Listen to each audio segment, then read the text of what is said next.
네, 다니엘서 8장 15절부터 보시겠습니다. 15절.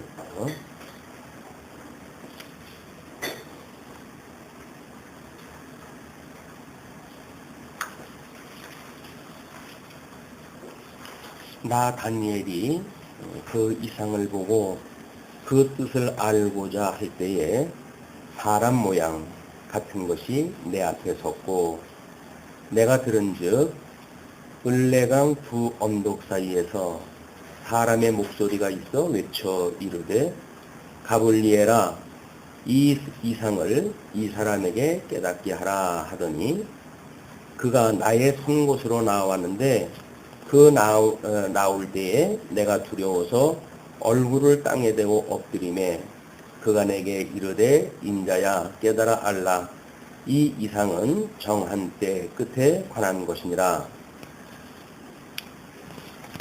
일단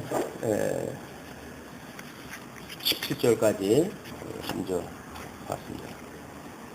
지금 우리가 지난 시간까지 확인한 내용을 한번 보시게 되면 7장까지는 선민국가에 대한 그 멸망에 대한 이야기가 쭉 소개가 됐습니다.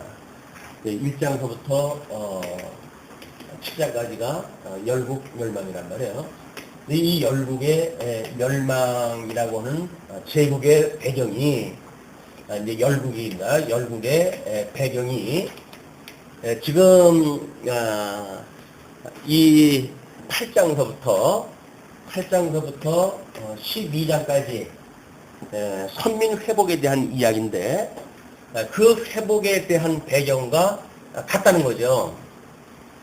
그렇기 때문에 먼저 번에는 이제 보통 우리가 열국의 멸망에 대한 거를 로마 제국 이후 예수 그리스도 때까지 봤다고 한다면 지금 이제 성전을 짓고 우리가 7장에서는 지금 이 제국을 갖다 할 때 때에 대한 것이 소개가 되어지죠. 그리고 이제 8장, 9장에 넘어가지고 2300주야와 그 다음에 70일에 대한 것이 이제 9장서부터 70일에 대한 것이 소개가 되어지는데 이 71회에 한일에 해당되어지는 부분하고 그 다음에 2300주야하고 이제 이것이 12장에 가게 되면 이제 언급되어지는 내용들입니다. 12장 가게 되면 한일에 대한 그 내용과 2300주야와 한때와 두때와 반때에 대한 이것이 12장에 다 설명이 되어지는데 이 12장에서 이야기되어지는 한일의 2300주야 한때 두때 반때 이 내용이 지금 8장서부터 12장까지의 결론 부분으로 이게 소개가 되어지잖아요. 그러니까 이 제국의 배경이 로마 제국까지 간다고 하는 것은 다니엘서 구조상 있을 수가 없습니다. 왜냐면 지금 이 결론 부분에서 언급되어지는 것이 전부 이것을 이야기를 하고 있고 지금 이 제국 이 7장에서 마지막 7장에서 소개가 되어질 때에 한때와 두때와 반때에 대한 것이 소개가 되어지는데 그때가 지금 이 성전 수전에 대한 이 이야기가 언급되어질 때 해석이 되어지기 때문에 이 모든 열국의 제국에 대한 배경은 디아도코이까지 헬라 제국 이후에 그래서 마카비 왕조가 회복되어지는 데까지 가는 것이 다니엘서의 이 언약과 성취라고 하는 구조로 봤을 때 한 세트가 이제 이루어진다는 겁니다. 그래서 이렇게 이 죽으시고 살으심에 대한 부활하심에 대한 이런 거 예표로 되어져 있기 때문에 이것이 복음의 그림자적이고 모형적인 복음이란 말이에요. 복음으로 해서 예수 그리스도의 죽으심과 부활에 대한 것이 다니엘에서 다 소개가 되어져야지 제국은 이쪽까지 가가지고 뭐 되어지고 그 다음에 이쪽에서 회복되어지는 거는 성전 수정까지만 회복이 되어지고 이런 구조가 맞지 않아요. 그래서 지금 우리가 이제 보고 있는 그 구조가 너무나 잘 맞는다고 하는 그것을 다시 한번 확인을 또 하면서 지금 지난 시간에 우리가 8장 14절까지의 내용을 확인했다 했습니다. 이상을 봤던 내용이고 그런데 지금 15절서부터는 가브리엘 천사가 등장을 하는 내용이 소개가 되어져요. 그래서 우리 가브리엘 천사, 이제 천사도 이쪽에서 이제 성전 수전을 갖다 헐쓸 때 이제 기름 부음 받은 자가 끊어지고, 그래서 이 70일회를 소개할 때에 이 제국이 멸망되어지기 전까지 바사 제국이 있을 때에 성곽이 회복되어지는 것까지 소개가 되어지거든요. 성곽이 회복이 되어지는 것까지 소개가 되어지고, 그때에 지금 이 이스라엘 그 회복에 대한 이런 거 문제가 바사 제국이라고 하는 그 하나님 앞에 고레스 이후로 해가지고 칙령과 모든 조서를 내려서 수정까지 할 수 있도록 모든 걸 지금 소개가 되어진 것이 바사 제국이에요. 근데 바사 제국이 끝나고 헬라 제국이 등장을 하고, 그리고 이제 이 지금 그 디아도코이 시대까지 지나가면서 성전이 회파되어지는 사건, 다시 그것이 수전되어지는 사건이 소개가 되어지기 때문에 지금 이 천사, 여기서 기름 부음 받은 자에 대한 것을 이야기할 때 새 죽임에 대한 것이 매우 중요합니다. 왜냐면 이제 여기서 조서를 꾸릴 때 조서에 의해 가지고 총독이라고 하는 그런 그 이름으로, 또는 제사장이라고 하는 이런 그 직임을 가지고 이분들이 귀국을 갖다 해요. 이 귀국을 갖다 해가지고 결국은 성전 수전이나 또는 예루살렘 성 수축이나 이런 것들이 이루어지기 때문에 이분들이 전부 기름 부음 받은 자에 의해서 하나님 앞에 메시아를 전부 예표하는 사람들로 등장이 되어지죠. 귀국이 되어지고, 이렇기 때문에 이런 그때 당시에 눈에 보이는 유대라고 하는 나라에 이 직임을 가지고 있는 분들을 하나님께서 어떻게 쓰시는가 하면서 다시 한번 이 영계를 통해 가지고 천사를 통해서는 이 일을 어떻게 하시는가가 보여지는 거예요. 그래서 우리가 에스겔서를 확인할 때부터 천상계에서 이루어지는 그런 그 환상을 지금 보여주는 거 아닙니까? 그러니까 이 천상계에서 이루어지는 일을 보여주는 거기 때문에 여기서 천사의 이 직임에 대한 문제가 또 언급이 되어진다. 그래서 이제 이 가브리엘이라고 하는 천사장이 지금 그 다니엘에게 이상에 대한 거를 이제 해석을 갖다 해주는 문제가 나오고, 그 다음에 이 가브리엘의 그 이야기가 지금 이 헬라 제국이 등장을 한다 할 때에 바사 제국과 헬라의 제국에 등장을 한다 했을 때에 갈등이 있는 부분을 또 이제 언급이 되어지기 때문에 이 천사에 대한 새 직임이라고 하는 맥락에서 가브리엘을 염두에다 두시고 한번 이것을 봐야 될 것 같아요. 자, 그러면 가브리엘이 등장을 했다 하는데, 지금 각주로 해가지고 59번으로 해가지고 그런 그 내용을 소개를 해드렸어요. 정한 때 끝은 제한된 한 시대의 끝으로서 안티오쿠스의 유대인 박해가 끝나고 모형적 선민국가의 회복으로 이 땅에 하나님의 나라가 도래한 때를 가르친다. 그러니까 이제 8장서부터 우리가 보게 되면 정한 때라고 하는 것이 이제 곳곳에서 등장할 때예요. 정한 때.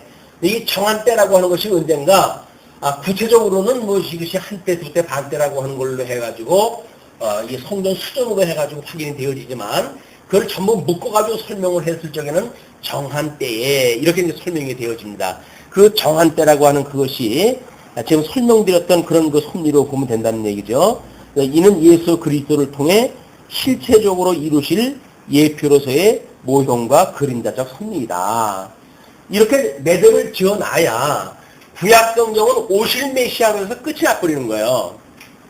자꾸 이걸 예수님 때까지 끌고 가게 되면 오실 예수님에 대한 이야기가 아니라 오신 예수님에 대한 것까지도 여기서 언급이 되어지기 때문에 구약성경은 오실 메시아에 대해서만 이것이 언급되어진 거다. 그리고 이 구약의 언약대로 예수님께서 오신 예수 그리스도, 오신 메시아로서의 내용이 소개가 되어지고 있다. 그래서 구약 성경은 모두 이게 모형적으로 오실 예수님에 대해서 예표적으로 설명한 것으로 해석학적으로 이게 전부 정리가 돼야 돼요. 자꾸 이거를 저도 예수님 뒤로 넘어간다든지 하게 되면 성경이 너무 흐트러져 버리기 때문에 성경은 아주 오묘하게 되어져 있습니다. 왜냐하면 이게 지금 모형적으로 구약은 되어져 있잖아요. 그러니까 모형적인 내용을 풀어가지고 오늘날의 신약교회 시대의 이야기로 설명을 했다 해도 틀리는 이야기가 없어요. 왜? 언약되어진 이야기고 모형적이고 그림자적이고 예표적이기 때문에 이미 그 의미는 같은 거란 말이에요. 근데 우리는 문제나 그 의미가 무엇인가가 중요한 것이 아니라 하나님께서 구약의 언약대로 신약 성경을 통해서 성취하심으로 하나님의 언약대로 이루신 여호와라고 하는 영광을 계시하시는 것이 목적이거든요. 그러니까 하나님의 영광 계시라고 하는 차원에서 이걸 이해를 해야지. 이 의미가 같다든지 내용이 같다든지 이렇게 해가지고 성경의 어떤 그런 의미만 자꾸 이걸 보게 되면 언약대로 이루신 여호와는 보이질 않습니다. 성경 계시는 하나님의 영광 계신데 영광을 계시하시고자 했던 하나님이 우리가 성경을 통해서 깨달아서야 될 거 아니겠어요? 그래야 그 하나님을 경험을 살아가죠.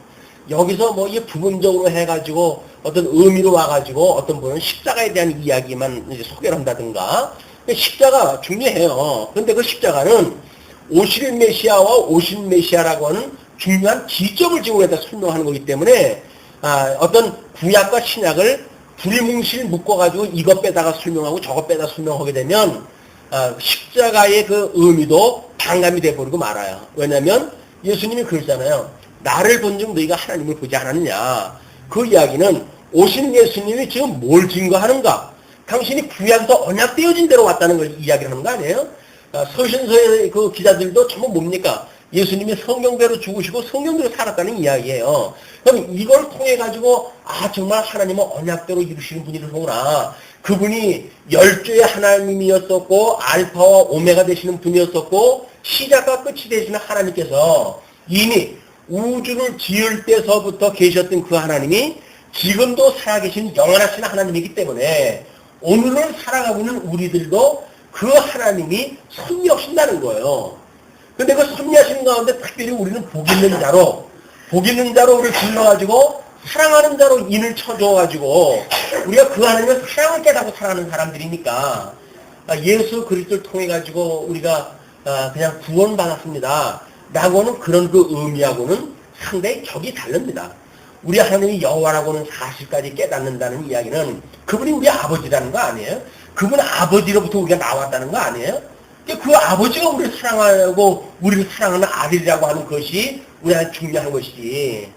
우리가 어떻게 구원을 받았느냐, 누구를 통해서 구원 받았느냐라고 하는 그 상위 주제를 설명하기 위한 하위 주제다. 이걸 이제 오해를 하게 되면 또 이제 뭐 어떤 그 예수 그리스도의 사역을 우리가 축적을 또 한다든지 그런 오해가 또 하기 쉬울 거예요. 근데 그게 아닙니다. 예수 그리스도는 하나님의 언약대로 이루시는 여호와이심을 증거하시기 위한 성자의 사역이거든요. 그러니까 성자 하나님의 사역과 성부 하나님은 내가 온 우주 만물을 지으신 여호와야. 이걸 좀 계시하는 거란 말이에요. 우리가 사도신경을 고백할 때마다 뭐라 그래요? 천지를 지으신 하나님 아버지를 내가 믿사오며 그리고 예수 그리스도를 믿사오며 성령을 믿사오며 내가 삼위 하나님에 대한 걸 우리가 고백을 하잖아요. 얘는 이 성부 하나님이 언약대로 지금 만사를 섭리하신다고 하는 그런 맥락을 놓치게 되면 성자 하나님에 대한 내용밖에 우리가 성경에서 못 본단 말이에요. 성경을 통해 가지고 삼위일체 하나님을 지금 영광을 계시해놨는데 성경을 통해 가지고 우리는 십자가의 그 일을 갖다 보게 되면 성자 하나님에 대한 내용으로 국한되어져 버리고 말잖아요. 그러면 성경에 게시되어진 내용의 극히 일부만을 우리가 보게 되어진다. 그래서 좀 더 시야를 넓힐 수 있는 그거는 삼위일체 하나님의 단 사역에 대해서 우리가 공부를 갖다 해야 된다. 그런 그 이야기입니다. 자, 그렇기 때문에 이제 세상 끝날에 그런 그 있을 일들 아니겠어요? 이제 그러니까 그 15절서부터 19절 한번 이제 우리가 그 14절까지 읽었는데 지금 다니엘이 이상을 보고 그 뜻을 알고자 할 때, 그러니까 우리는, 자, 이 다니엘은, 지금 이상을 보고 이 뜻이 무엇인가를 갖다 알고 싶어잖아요? 그럼 만약에 이 성경 계시를 깨달아가지고 이걸 예수 그리스도의 성취가 되어졌고, 그리고 예수 그리스도께서 너는 나의 것이야 라고 인을 쳐주셨어요. 그 인을 침을 받는 이는 성도는 지금 다니엘이 봤던 이상을 지금 뭐 성경을 통해서 예수님이 다 이루신 걸로 확인되어졌단 말이에요. 그럼 이건 성경을 통해가지고 전부 기록이 완성됐잖아요. 특별히 예수의 성경이 완성이 됐잖아요. 그럼 우리는 이 뜻을 알고자 하는 어떤 그런 이 마음이 있습니까? 아니, 성경을 보고도, 그게 무슨 뜻인지 관심이 없다고 한다면, 뭐, 성경 공부 하나만 하죠. 뭐, 성경, 다 뭐, 하나님 이야기고 예수님 이야기지. 왜 아니겠어요? 맞죠. 그러나, 다니엘은 지금 이상을 본 후에 그 뜻이 무엇인가 해가지고 간절한 마음을 갖잖아요. 우리도 성령께서 우리 예수 그리스도의 것이라고 인을 쳐줬고, 지금도 성령께서 우리에게 감동을 주신다고 한다면, 끊임없이 이 뜻이 무엇인가를 성령께서 우리한테 알려주시는 보혜사인 걸 우리가 확인을 딱 하고, 우리 성령께서 보혜사이기 때문에 이 뜻을 알려주실 수 있다고 보여지기 때문에 끊임없이 기도하는 거예요. 하나님의 뜻이 뭡니까? 오늘 이제 우리들한테 뭐 예를 들어서 8장 15절 그 이후에 지금 그 내용을 우리 주님께서 소개를 해주신다. 그러면 그것이 왜 오늘 이 시간에 우리들한테 주시는 그런 그 의미는 무엇일까? 이것이 없다고 한다면 성경은 또 객관적인 성경으로 끝나버리고 말아요. 성경은 그냥 믿든지 안 믿든지 진리입니다. 근데 성경을 믿느냐 안 믿느냐라고 하는 거는 하나님께서 우리를 붙들어 주시느냐 안 붙들어 주시느냐에 대한 우리 믿음의 화합의 문제란 말이에요. 이것이 아무런 의미가 없다고 한다면 그냥 수요일날 이렇게 와서 공부하는 날이니까 공부하면 됐지 라고 하는 걸로 해가지고 그냥 일상 종교 행위로 끝나버리고 만단 말이에요. 이게 종교 행위입니까? 성경 공부하는 게 종교 행위인가요? 아닌 거예요. 성경 말씀이 무엇인가 뜻을 우리가 알고자 하는데 관심이 없다고 한다면 우리는 성경 공부하는데 아무런 의미가 없다.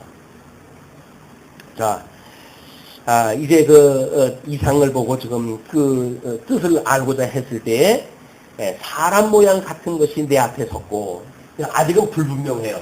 사람 같은 모습을 갖다 입은 사람이 지금 내 앞에 섰어요. 근데 내가 들은즉 을레강 두 언덕 사이에서 사람의 목소리가 있어 외쳐 이르되, 을레강이 두 언덕 사이에 있다고 이렇게 이야기를 하네요. 우리가 이제 8장 1절을 공부할 때 지금 이게 인공적인 어떤 작품이라고 그러지 않았어요. 그러니까는 지금 산과 산이 이렇게 있는데 그 사이에다가 지금 낸 그런 수로라고 우리가 이제 이야기를 했을 때 그 을레강 두 언덕 사이에서 사람의 목소리가 있어요. 그러면 성경에서 왜 이 두 언덕이라고 하는 거를 이렇게 표시를 갖다 했을까? 이것도 의미가 없는 건 아닐 거 아니에요. 그냥 을레강 1절에서는 을레강이라고 하는 걸만 소개가 되어졌는데 15절에서는 두 언덕을 갖다 이야기를 해요. 우리가 두 언덕이라고 하는 것이 끊임없이 모세 오경에서는 하나님께서 복과 저주를 선포를 하다 하라고 그러죠. 그게 그리림산하고 에발산에 대한 이야기예요. 모든 사람들은 복과 저주라고 하는 사이에서 심판을 받는 겁니다. 그러면 성전 앞에도 두 기둥을 세우잖아요. 성전 앞에 두 기둥이 있어요. 그래가지고 복과 저주를 하나님께서 선언하신다는 거야. 하나님의 이름을 주셨을 때 우리 창세기 1장 28절에서는 복을 주셨지만 그 복이라고 하는 어떤 의미 안에는 저주라고 하는 것이 함유가 되어져 있기 때문에 이 근본적인 언약이 우리 행위 언약과 은혜 언약을 지나가면서 모든 사람들이 저주에 빠졌다가 복 있는 사람만 구원을 받는 구원의 역사가 섭리가 되어지지 않습니까? 그렇기 때문에 이 두 언덕은 바로 복과 저주를 의미한다. 심판, 하나님의 심판을 이야기를 하는 거야. 그래서 구약 역사에서 보게 되면 두 산사에 대한 이야기들이 많이 나오는데 그것도 같은 의미로 우리가 이해를 하시면 아마 복음은 어떤 그런 성경을 읽으면서 복음의 의미를 확인하는데 매우 유익하리라고 보여집니다. 그 두 언덕 사이에 사람의 목소리가 있어요. 외쳐 이르되 가브리엘아 이 이상을 이 사람에게 깨닫게 하라 하더니 그게 무슨 얘기예요? 여기서는 지금 소리가 들렸는데 이 소리가 가브리엘아 라고 부르면서 가브리엘에게 이 이상을 알려주어라 그러잖아요. 그러니까 지금 우리는 보혜사 성령이 인식의 주관자가 돼가지고 이걸 하시지만 이때에는 가브리엘이라고는 천사장이 기쁜 소식을 전하는 그런 그 천사장인데 그 천사장이 아까 사람 같은 이가 있었다고 했는데 누군지 몰랐는데 이 들리는 소리에 의할 것 같으면 가브리엘아 라고 해서 이 사람을 호칭을 하니까 다니엘의 앞에 나타난 이 사람 같은 이가 가브리엘인 것이 틀림이 없죠. 자 그러면서 이제 그가 가브리엘이 나의 선 곳으로 나왔는데 그 나올 때에 내가 두려워서 얼굴을 땅에 대고 엎드리매 그가 내게 이르되 인자야 깨달아 알라 이 이상은 정한 때 끝에 관한 것이니라. 이 정한 때 끝에 대한 것이라고 지금 가브리엘이 이야기를 해주는 거예요. 근데 그 다니엘의 그 자세가 좀 어떻습니까?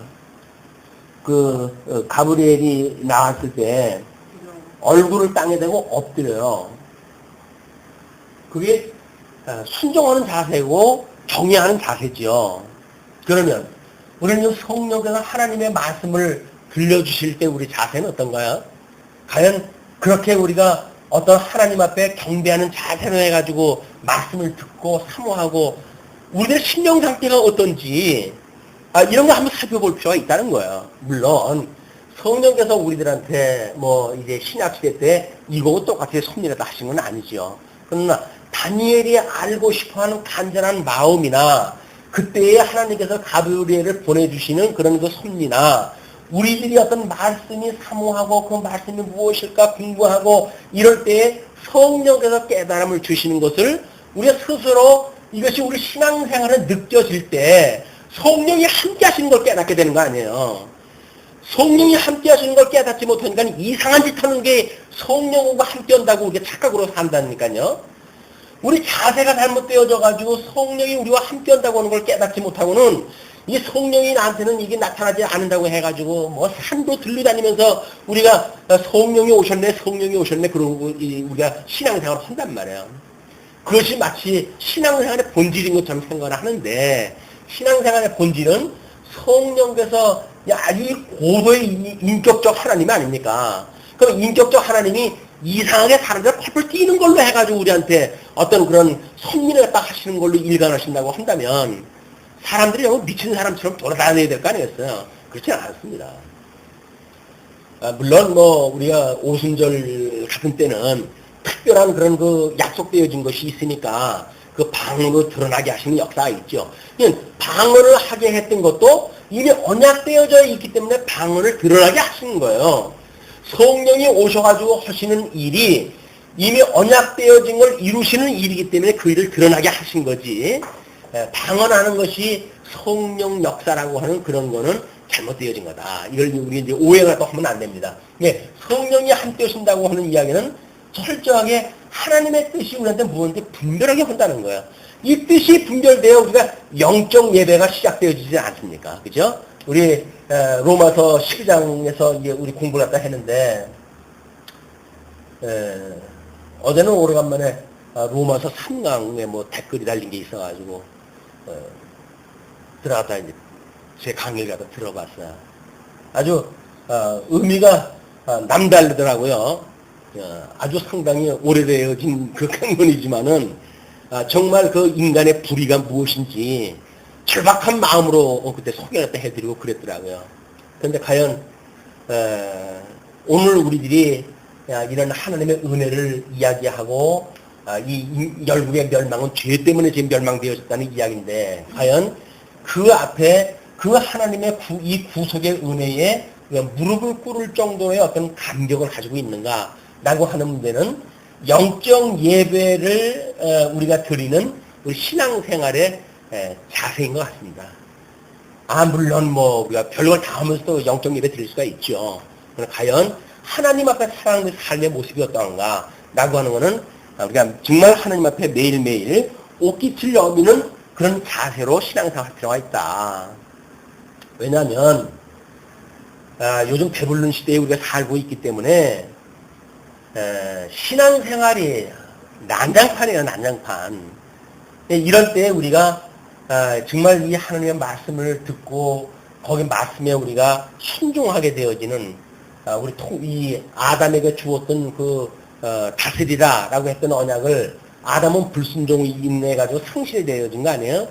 둘째 아담이신 예수님을 통해서 이것이 성취가 되어진 건데 그 예수님이 오늘도 우리의 말씀을 통해가지고 우리한테 주셨을 때 과연 그 말씀 앞에 우리가 순종하는 자세가 되어져 있는가? 그 통치 언약을 깨닫는 이런 자세가 되어져 있는가라고 하는 우리 끊임없이 이 뜻을 분별하는 것만큼이나 우리들의 이 자세의 문제에서도 우리 한번 문제의식을 가지고 있을 필요가 있다. 자, 그가 나의 선고서 나왔는데 그가 이제 그 18절에 그가 내게 말할 때에 내가 얼굴을 땅에 대고 엎드려 깊이 잠들매 완전히 혼전을 갖다 했어요. 그가 나를 어루만져서 일으켜 세우며 가로되 진노하시는 때가 마친 후에 될 일을 내가 내게 알게 하리니 진노하는 때라고 한다면 이제 이때 이 마지막 때에 가게 되면 지금 안티오코스라고 하는 그 왕에 의해 가지고 정말 이스라엘 백성들이 바벨론의 포로로 들어갔다가 70년 만에 지금 회복이 되어졌는데 70년 만에 회복되어진 우리들이 역사서의 내용을 보게 되면 성전이 회복되어지고 이런 걸로 해가지고 끝이 나고 말잖아요. 근데 다니엘서에서는 이 중간기 성경 기록기 이후에 성전이 얼마나 훼손당하는지에 대한 예수 그리스도가 얼마나 큰 저주를 받는지에 대한 이런 모습이 적나라하게 지금 보여지고 있단 말이에요. 물론 이것이 우리가 이게 요한계시록에서 회복되어진 천년왕국이 회복되어진 이후에 마곡의 전쟁으로 해가지고 표현되어지고 그러지만은 우리가 회복되어진 이후에 일어나는 이 극한 이런 거 수치의 문제가 마지막으로 이게 등장을 다시 한다. 이때 하나님께서 구원받을 자와 멸망받을 자를 완전히 이제 가르는 역사가 일어나거든요. 이런 의미가 있는 그런 일이기 때문에 지금 이 마지막 때에 이 한일회라고 한다면 한일회가 7일 안에 7일. 이 짧은 시간에 지금 이게 극적인 어떤 반전의 역사가 일어나는 것이. 근데 정말 이 성전이 회파되어지는 극적인 사건, 택한 백성들이 막 죽임을 당하고 이런 그 사건이 벌어지고 이게 사흘 동안 일어나야 돼요. 이제 일주일이니까. 그리고 나머지에 반전의 역사가 이제 시작이 되어야 된단 말이에요. 이것이 요때 12장에 소개되어지는 이런 것들에 있는 거예요. 그러니까 지금 이 3일 만에, 약속을 한 지 3일 만에 약속이 깨어지고 어떤 회복의 역사가 이제 일어나야 되는데 그것이 지금 여기서는 그걸 크게 이렇게 설명을 갖다 했잖아요. 뭐라고 그러냐면 정한 때, 이 정한 때가 있는데 정한 때 끝에 일어날 일이에요. 끝에 일어날 일. 정한 때가 있는데 그 정한 때의 끝에 일어날 일로 지금 소개가 있단 말이에요. 그래서 한 때와 두 때와 반 때라고 하는 것도 요거보다는 좀 넓은 의미로 해서 소개가 되어지겠죠. 2300주야도 요 넓은 걸로 아마 이제 소개가 되어질 거예요. 거기에 70일이라고 한다면 더 넓은 의미로 이제 소개가 되어지겠지만, 그래서 지금 이 다니엘서에서 이야기되어지는 한일에나 한때, 두때, 반때나 한일에나 2300주야나 이것이 어떠한 그 역사를 기점으로 해가지고 이스라엘의 그런 섭리사를 하나님께서 넓혀가지고 또는 구체적으로 소개를 하고 있는지 우리가 관심을 가지고 볼 필요가 있습니다. 그래서 이 다니엘서는 조금 어려워요. 다니엘서는 전부 역사 이야기고 그러기 때문에 더군다나 성경에도 나오지 않는 어떤 그 중간사의 역사가 소개되어지고 있고, 그리고 뭐 역사의 그 어떤 설명 내용도 뭐 설명하는 사람마다 다 다르거든요. 그래서 이제 이것이 매우 우리가 어렵게 느껴지는데, 이렇게 아주 우리 그 구도로 나눠놓은 걸로만 보게 되면 심플한 거야. 어떤 목적 한 가지 어떤 포커스만 맞춰놓게 되면 그 배경의 부분적인 거냐, 조금 넓은 의미냐, 아니면 전체적인 의미냐, 라고는 차이가 있을 뿐이지, 설명은 늘 이걸 설명하는 거란 말이야. 자, 그러면서, 내가 본 바, 이제 그 이상, 봤던 이상을 설명을 합니다. 내가 본 바, 그 20절서부터 25절까지는 이제 이상에 대한 해석이라고 이렇게 이름을 붙여놨는데, 거기에는 이제 우리 교재 30쪽에 지금 설명이 있으니까 성경 구절도 한번 같이 봅니다. 내가 본 바, 두 뿔 가진 수양은 곧 메대와 바사 왕들이요. 근데 지금 이 이상을 봤을 때 두 뿔 가진 순양을 보았는데 메대와 바사란 말이에요. 이 제국 밴드명을 갖다 했을 때 메대, 바사. 이 연합국으로 해가지고 소개가 되어지나 이 순양을 갖다 소개를 했을 때 그렇기 때문에 사람들이 헷갈린 거예요 이제. 여기서 메대와 바사를 순양으로 이렇게 소개가 되어졌으니까 앞에 소개했을 때에도 이 메대와 바사는 연합국으로 봐야 된다 라고 하는 전제가 만들어지고, 그러다 보니까는 바벨론, 메대, 바사, 헬라, 그 다음에 제국이 로마 제국밖에 없잖아요. 그냥 로마 제국을 갖다가 연결을 시켜놓은 거예요. 아주 자연스러운 현상입니다. 그러나 이 뒷부분에 대한 거를 충분히 공부하고 그리고 구조를 보게 된다고 했을 때에는 로마 제국까지 들어가게 되면 안 되는 것이 너무 분명하죠. 그리고 이 로마 제국은 예수님이 오셨을 때 이게 짐승권세로 등장을 해야 되거든요. 이 지금 정한 때까지 등장하는 짐승권세로서는 등장이 되면 안 돼요. 이 로마 제국은 63년서부터 이제 시작이 되어지면 주전 63년서부터 등장했다 해가지고 이 지중해 일대를 장악을 하고 있는 권세로 등장을 하기 때문에 로마 제국은 예수님이 오실 때를 배경으로 한 짐승 권세예요. 그래서 가이사라고 하는 로마 황제와 그 다음에 총독으로 있었던 이제 우리 뭐 헤로드 임금이라든가 또는 본디오 빌라도라든가 이런 사람들이 로마 제국으로부터 위임되어진 임명되어진 총독이란 말이에요. 그게 다 이 바다에서 오는 짐승들이에요. 이 대중 어떤 그런 그 지중해를 중심으로 하고 있었던 로마 제국이라고 하는 막강한 짐승으로부터 출생되어진 왕들이다. 그래서 그걸 이 바다에서 오는 짐승으로 보는 거예요, 우리가.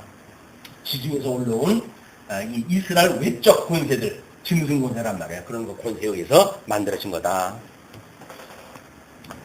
지금 반복해가지고 지금 그 어떤 제국이라든지 하는 걸 이야기하는 거는 나름대로 그러니까 반복적으로 설명이 되어지게 되면 뭔가 뉘앙스가 정리가 되어질 거라고 믿고 그렇게 하는 거예요. 어떻게 보게 되면 한 얘기 또 오고 한 얘기 또 오고 자꾸 그러는 것 같잖아요. 근데 이 다니엘서를 우리가 공부가 끝나게 되면 다시 한번 뭐 이거 공부할 기회가 많지 않습니다. 그렇다고 한다면 이것이 얼개가 어떤지에 대한 대강은 우리가 알고 있어야 이것이 정말 예수 그리스도에 대한 예표적인 사건이었구나 라고 상큼하게 정리가 되어지기 때문에 그러는 거예요. 자, 메대와 바사 왕들이요, 허리 많은 순념선은 곧 헬라 왕이요. 예, 이제 그 헬라 왕까지 소개가 되어졌어요. 근데 지금 이 다니엘이 있을 때 바사의 제국인데 바사 제국이 무너진 이후에 헬라 제국이 등장할 것까지도 이게 성경이 기록되어졌다는 이야기는 매우 놀라운 이야기 아니에요? 이런 거를 보고 이 자유주의 신학자들이 이건 있을 수 없는 일이다. 근데 이렇게 이야기한단 말이에요. 어떻게 바사 제국 시대 때인데 헬라 제국이라고 하는 나라의 그 지명까지도 이렇게 언급이 될 수 있단 말이냐 이렇게 이야기를 하는데 그거는 이사야 선지자가 바사의 고레스를 왕으로 세울 것에 대한 언약을 한 내용들을 간과하기 때문에 나타나는 현상들이에요. 그러니까 예언서지요. 예언서가 뭐 될 것 같다 미 설명 못한다고 하는데 그게 무슨 예언서겠어요. 이 사람들은 하나님의 그 예언이라고 하는 것을 평가절하하기 때문에 이거를 후기설로 자꾸 이제 설명을 하고 싶어 하는 거예요. 자, 그러면서 그 두 눈 사이에 있는 큰 뿔은 곧 그 첫째 왕이요. 60번 각주에 헬라 제국의 알렉산더 대왕이다. 그는 주전 336년 마게도냐 왕이 된 다음 수리아와 애굽, 바벨론을 물리친 뒤 주전 330년 7월 다리오 3세를 물리침으로써 바사 제국을 멸망시켰다. 처음에 우리가 또 확인했던 일이에요. 바사 제국을 무너뜨렸던 그 일들은 네 제국을 소개했을 때 이미 다니엘서 2장을 소개했을 때 언급됐던 내용들이에요. 그럼 2장에서도 언급되어지고 또 8장에서도 언급되어지고 그러니까 우리는 거듭거듭 네 제국에 대한 걸 지금 공부할 수가 있는 겁니다. 자, 그러면서 첫째 왕이요 22절 이 뿔이 꺾이고 그 대신에 네 뿔이 났은즉 그 나라 가운데에서 네 나라가 일어나되 그의 권세만 못하리라. 각주 61번으로 소개를 해드렸어요.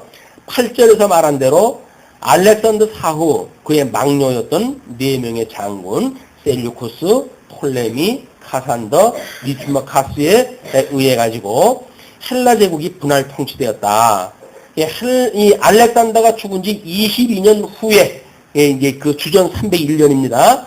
4개의 제국으로 정리가 되어졌어요. 그리고 이들 4 나라들은 분할된 뒤에도 지속적으로 그들의 영토를 사방으로 넓혀갔다. 그래서 이걸 디아도코이라고 그러는 것. 분국되어져 있는 계승받은 자. 그래서 지금 알렉산더의 사후에 알렉산더로부터 모든 그 제국을 물려받은 자, 뭐 이런 그 의미로 해가지고 디아도코이라고 하는 이름으로 지금 우리가 정리를 다 하고 있는 겁니다. 자, 그러면서 23절 이 네 나라 마지막 때에 반역자들이 가득할 즈음에 한 왕이 일어나리니 그 얼굴은 뻔뻔하며 속임수에 능하며 이거 우리 아마 개역성경에는 뭐라고 설명이 되어져 있죠? 그 얼굴에 대한 그 설명이 여기서 했을 때 얼굴이 엄장하라는 엄장. 그 엄장이라고 하는 것이 한마디로 철면피다. 그 이야기예요. 철면피. 얼굴이 두꺼워가지고, 사람들의 어떤 그 긍휼, 뭐 이런 것이 없는 그런 그 인간을 이야기했다 하는 겁니다. 그런 것이 등장을 할 것이다. 그 이야기예요. 근데 그 얼굴은 뻔뻔하며 속임수에 능하며, 그래서 각주 62번에 자기 일신의 영화를 위하여 자기 민족과 여호와 신앙을 버리고 안티쿠스에 동조해 헬라화에 앞장선 견절한 유대인들이 가득할 즈음에 그 이야기에 그때가 어느 때냐면 지금 성경에서는 그 반역자들이 가득할 즈음에 이렇게 이야기했다 했는데 이것이 지금 안티오쿠스 4세라고 하는 그 인물은 헬라 정책을 통해 가지고 통일을 하려고 하는 걸 좀 가지고 있던 자 아니에요? 그렇기 때문에 여기에 들끓는 자들이 있는 거예요. 끊임없이.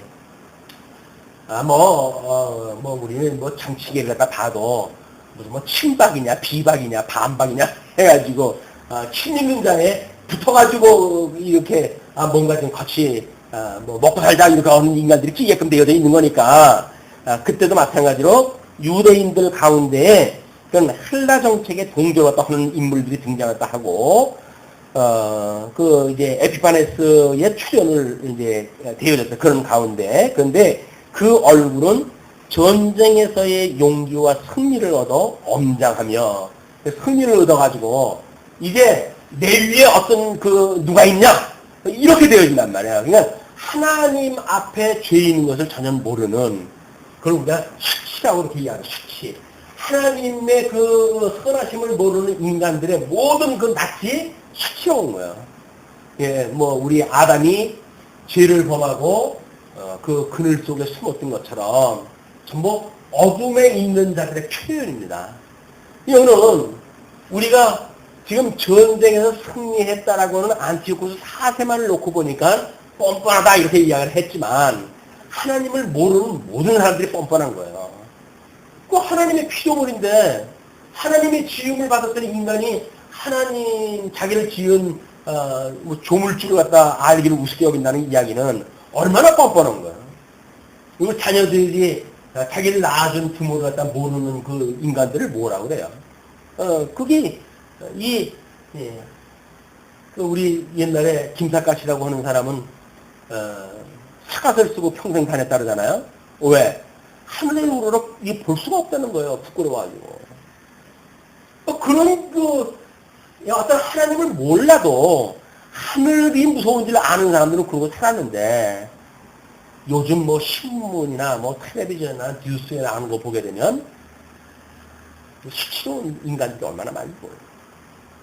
그래도 어떤 생활범죄자들은 검찰에서 잡아가고 그러면 얼굴이나 가리려고 그러지.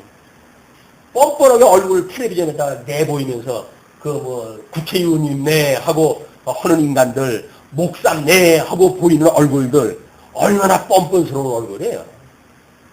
그 뻔뻔함이 안 보이잖아. 왜? 나나 지나 똑같은데. 자, 그러면 세상이 어떠한지 우리가 잘 보지 못하게 되면 우리가 얼마나 하나님 앞에 죄인지 모르게 되고 얼마나 하나님 앞에 죄인인지 모르게 되면 하나님 앞에 은혜를 받았던 거 우리가 모르고 살아가는 거야. 뭐 무조건 뭐 예수 천당 불신지옥 해가지고 예수님으로 인하여 구원받았다고 하는 구원을 우리가 노래한다고 하지만 우리의 어떤 죄가 속함을 받았는지도 모르고 구원받았다고 하는 걸 이야기하는 건 거짓말입니다. 그거야 또 한쪽의 뻔뻔스러움이에요. 자기 죄도 고백을 하지 않으면서 구원받았다고 하는 거는 또 한쪽의 뻔뻔스러움이에요.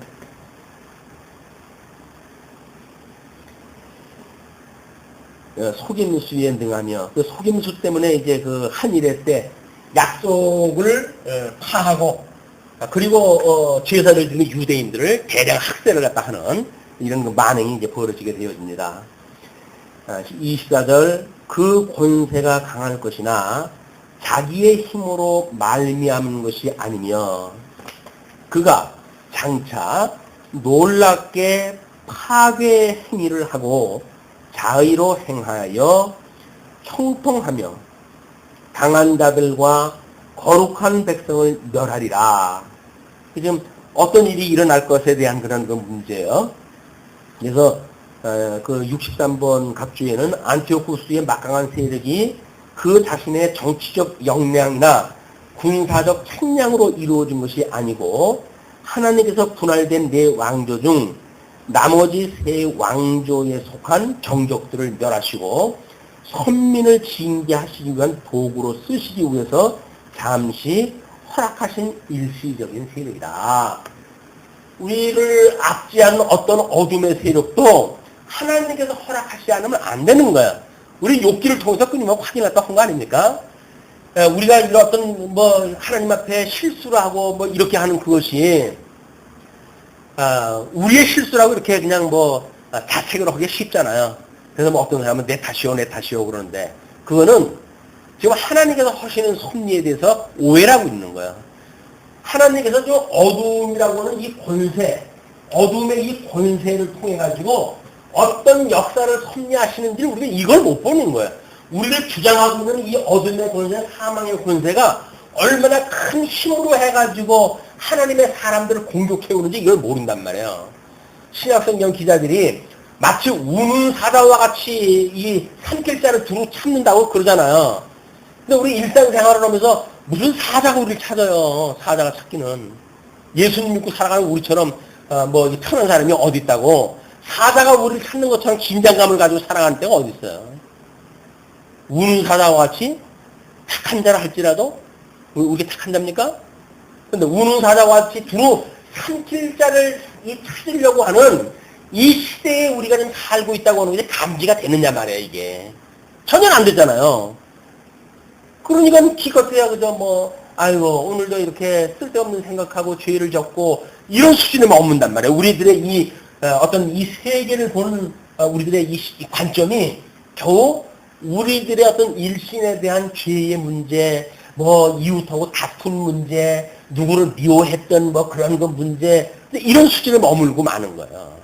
어둠의 권세가 지금 어떻게 공격을 해오고 있는지, 어떤 문화라고 하는 그런 장르를 통해 가지고 우리를 공격하는지, 이런 원리적인 걸 모르니까 일상적인 생활은 일상적으로 이 세속 문화를 그대로 따라가면서 기껏해야 그저 우리들이 다른 사람 욕하고 흉보고 했던 것만 죄라고 보니까 죄의 본질 문제를 놓치고 있는 거예요. 지금 이 세속의 모든 문화가 이 사망 권세가 주장하는 문화입니다. 이게 지금 뭐 이 문화에 대한 거를 연구하시는 분들은 현재 이 뭐 인터넷 문화라든지 우리 어린아이들이 살아가고 있는 이 문화가 말도 못할 이 어둠의 문화거든요.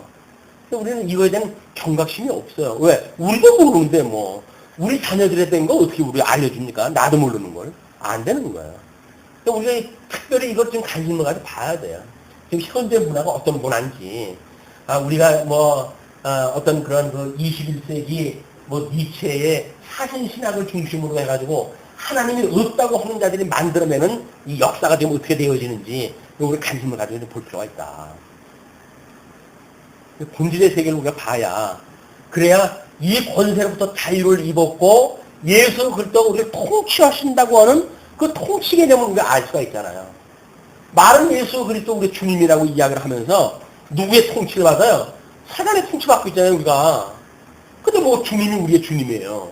우리는 사단이 우리 주님이지. 그 우리 주님이 누구인지도 모르고 우리가 구원받았다고 이야기를 하니까요. 정말 우리가 구원받았다고 하면 사단의 종으로부터 자유를 우리가 갈망하는 어떤 그런 것들이 있어야 되겠죠.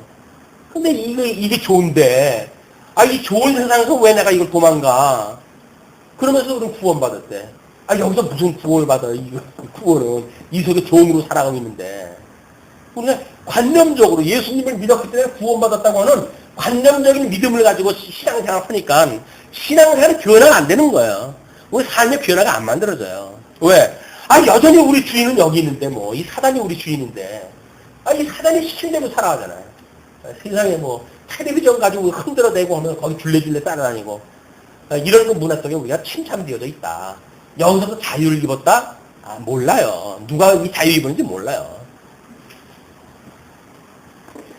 자,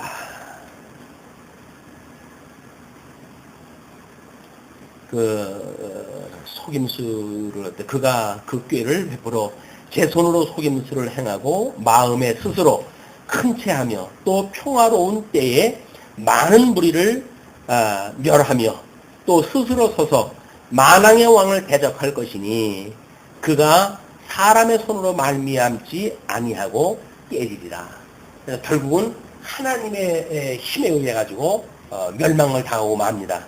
거기 각주의 그 사람이 어떻게 망했는지 어떻게 죽었는지에 대한 것을 소개를 갖다 해드렸으니까 한번 읽어보시면서 하나님께서 하셨던 그런 그 일들이 이렇게 성경에 게시되어진 대로 그대로 다 이루어졌구나.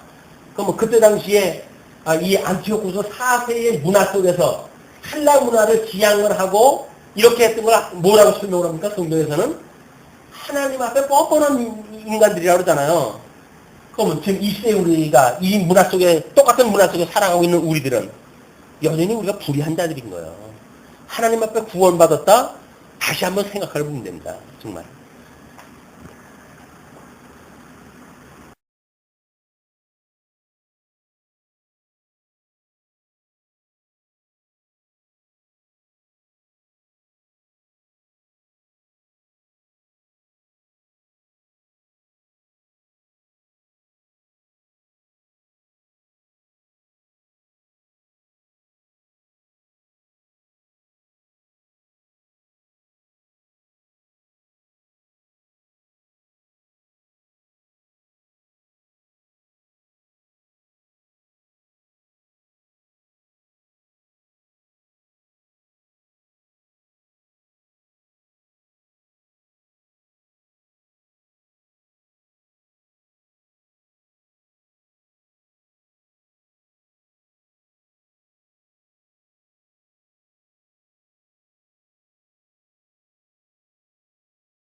26절.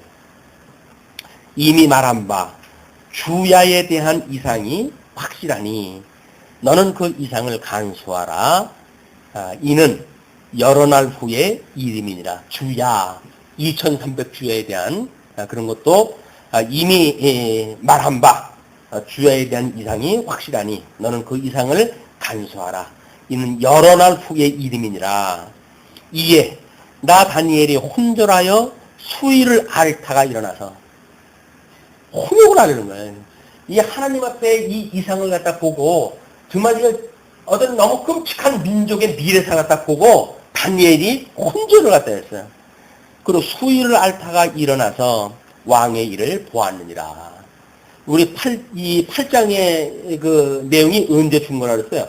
벨사살 왕 3년이라고 그러지 않았어요? 그 벨사살 왕이 망한 그 마지막 바벨론 그 왕이었으니까, 그가 셋째 7위자로 삼았을 때, 이제 마지막 그런 그 사역을 갖다 했던 때니까, 그렇게, 그 이상을 인하여 놀랐고, 그 알타가 일어나서 왕의 일을 보았느니라. 이렇게 이제 9장에 넘어가가지고, 그 70일에 대한, 예레미야의 그런 서책에 대한 비밀을 이야기할 수가 있겠죠. 왕의 일을 보았느니라. 내가 그 이상을 인하여 놀랐고 그 뜻을 깨닫는 사람도 없었느니라. 그 뜻을 깨닫는 사람이 아무도 없는 그런 그 상태에서 다니엘만 이 뜻을 알 수 있었어요. 그러니까 혼자 알고 있는 사람의 이 참담함. 예수님이 예루살렘을 보면서 예루살렘아 예루살렘아 하면서 눈물을 흘렸었던 그 장면.